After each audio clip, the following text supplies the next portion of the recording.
Who else is going to step up and help Jimmy Butler and Bam Adebayo? Who steps up for the Heat? And what do we expect from them in this postseason? We'll talk to Wes Goldberg of Locked On Heat about that and more. Welcome to the Locked On NBA preview. I'm Nick Angstadt of Locked On NBA, and I'm joined by Wes Goldberg of Locked On Heat to give you everything you need to know about the Miami Heat going into the postseason. Wes, let's start with this. Leave Udonis Haslem aside for a second. What's the biggest on-court story for the Miami Heat this season? Well, the fact that for all intents and purposes, they're going into the playoffs or this play-in tournament, whatever we want to call it, on a 3-game win streak, right? They beat Philadelphia in Philadelphia on Thursday. They rested their starters on Friday. They beat the Magic in a meaningless game on Sunday. These last 2 games didn't matter of the regular season, but they are finally starting to put kind of their best basketball of the season together. And I guess you could argue at the exact right time. I don't know what that means in terms of whether or not they can make a deep playoff run, but you know, they've made some rotation changes. They've shortened the bench. Victor Oladipo is basically out. Kevin Love is playing the backup 5 instead of starting at power forward. They're playing these like micro small lineups with basically Max Strus at quote unquote power forward. So it's essentially like these 3-guard lineups around Jimmy Butler and Bam Adebayo. And the interesting thing about that, Nick, is that this is the Miami Heat. You think Miami Heat, you think defense and all these things. But by doing this, they've basically decided we're going to lean all the way into our offense as opposed to our defense. And since the All-Star break, the offense has been above average and the defense has been one of the bottom 10 defenses in the league. So this is a very uncharacteristic Miami Heat team, but one that is, like I just said, kind of figuring out what works for this version of the Heat going into the playoffs. What's different for this version of the Heat compared to past versions we've seen? It's just that they have basically decided that spacing around Jimmy Butler and Bam Adebayo is paramount to a degree that we've never seen. That's always been the formula, right? But it's always been obvious. Last year, you had PJ Tucker, though, starting at the 4. A couple years before that, in the bubble run, it was Jay Crowder starting at the 4. But when PJ walked over the summer and they never really replaced him, you know, this was not a team that really had that two-way balance anymore. And for so much of the year, it's like, okay, you know, you're going to try to prop up the defense. For a long time, they were a top 10 defense in rating. And for whatever reason, the floor came out from underneath it. And they went for a couple of weeks just trying, like, almost in an identity crisis. And I think they landed on something that at least works better than what they were doing before. And that's just putting your best shooters on the floor, 3 guards almost all the time, and just just playing through Jimmy Butler. And we saw that last year in the playoffs. Everybody remembers his great run in the Eastern Conference Finals against the Celtics. But you usually don't get like full tilt playoff Jimmy until it's playoff Jimmy time. But the Heat needed that down the stretch of the regular season. And so we've started to see that version of Jimmy Butler unleashed a little bit here. And they're playing through him just as much as they did down the stretch run of last year. Looking at this team, what's the playoff rotation? Who are the players? And is there anyone on the bubble that you're looking at saying, I'm curious if that person is going to make it into the playoff rotation or not? Yeah, so I'll start with the starting 5: Gabe Vincent, Tyler Hero, Jimmy Butler, Max Strus, Bam Adebayo, right? And then you've got basically 3 off the bench. You've got Kyle Lowry coming off the bench. You've got Kevin Love coming off the bench. And you have Caleb Martin coming off the bench. All 3 of those guys have started a bunch of games this year. So it kind of just speaks again to how weird and just like squishy this whole year was for the Miami Heat in general in terms of their rotations and their strategy. The guy in the bubble I'm looking at, there's 2 guys really. And they both went to the same college, Cody Zeller and Victor Oladipo, right? Cody Zeller's given him really, really good minutes since picking him up in the buyout market during the All-Star break. It's just, destroyed the Mavs. He did destroy them. What, 20 points or something? Yeah. It was wild. So, yeah, if they play the Mavericks in the finals, then they'll probably use Cody Zeller.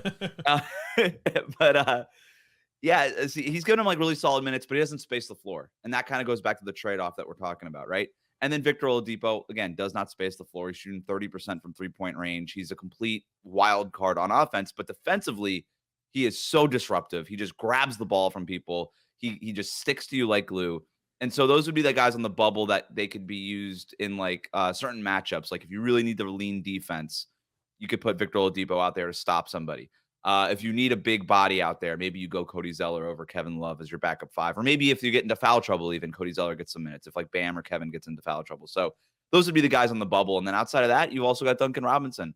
Like if Max Strus just doesn't feeling it, we have seen Spo do this and vice versa, where if one of Max or Duncan is not feeling it, he goes with the other one. And then that's the guy that maybe he has a hot hand. You get and you go with him for the rest of the game in the second half or something like that. So that's kind of where they're at right now. I think they would love to stay with that core 8 and not really have to dip into those bubble waters a little bit. But we've seen Spo do it before, and we've seen him have a quick leash with it too. What is the biggest strengths and weaknesses of this team? Basically, how do they win games? How do they lose games? You know what? This is not very unique for the Miami Heat or for any team, but if the 3 ball's going in, it unlocks everything. And fortunately for the Heat, they've been shooting about 37% from three-point range over the last 15 games. This is the number 1 team in three-point shooting percentage last year, and they had the number 1 seed. So, the formula is right there. We know what it is. We see when it works. They have so much success with it. This year, for most of the season, they were one of the worst 5 teams in the league in three-point percentage with basically the same roster, which is the dumbfounding thing. But they've started to sort of positively regress back to the mean. Like I said, 37% over the last 15 games. So if they can keep that going, that's how they win games, because you know what you're going to get from Jimmy Butler. You know what you're going to get from Bam Adebayo every single game. But it's whether or not those guys around them step up and take advantage of all the opportunities that Jimmy and Bam create for them with the kickouts and drawing double and triple teams in the paint. The way that they lose is if those guys don't make shots. It's that simple. And when those guys don't make shots, you're talking about, one-way kind of players, limited players, again, like Max Strus, Duncan Robinson, even Gabe Vincent to a certain degree. And their value comes from making shots. They could do little things here and there, but they're not really elite at any other one thing. And so if they're not doing what it is that they're out there to do, what their job description basically outlines for them, then it just becomes a lot more of an uphill battle for this group. What are the expectations for this current Heat team from fans, from the team itself, and then from you? What do you expect from them in the postseason, going through the play-in, and then into a playoff series possibly? You just asked me 3 different questions, and I think it's like 3 different answers, right?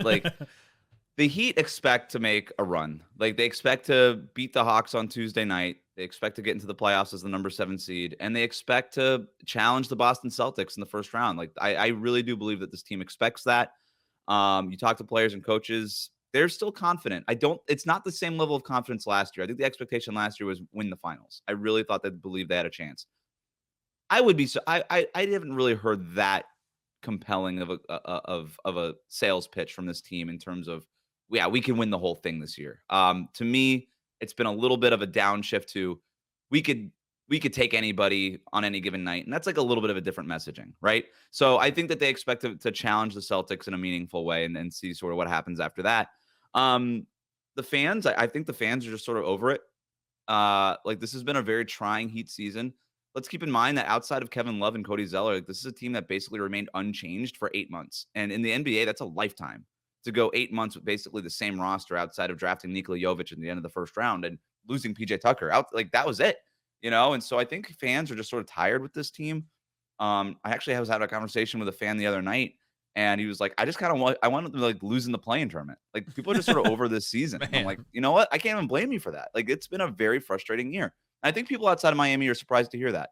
But, and then for me personally, I think my expectation is win Tuesday night. There's no excuse not to. I think the Hawks are going to be a tough opponent. It's not a walkover by any stretch. It's a really talented roster, but you're the Miami Heat. You got Jimmy Butler. You're at home. You're the higher seed. You should win this game. Go win it. And yeah, I think they'll probably lose to the Boston Celtics in the first round. And that feels about right for where this team is. They're not as good as the Boston Celtics. They're probably about where they should be right now. I think they're, you play 20 more games in this regular season. Maybe they would have gotten the 6th seed over the Brooklyn Nets and escaped the play-in tournament. But I think they're right about, I think this is about right for this roster and how talented it is.